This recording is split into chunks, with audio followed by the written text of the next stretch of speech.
there are a lot of businesses that fail. 22% of a business fail in the first year, or 5% fail in the next 5 years. And I'm sure ukuthi kunomlalelo lalele manje owaqala ibhizinisi la ngaphumelela. Ukhona oqalayo manje mhlawumbe use ubhekene nezingqinamba ezithize. Kunezathu ke zokuthi ke ibhizinisi lakho lingaqhubeki ngendlela ofuna ngayo. Right? Okanye lendlondlobala ngendlela ofuna ngayo. Number 1 is positioning.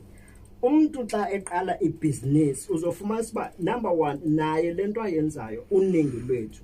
Qala ibhizinisi singazi ukuthi yini efuze ukuthi siyenze.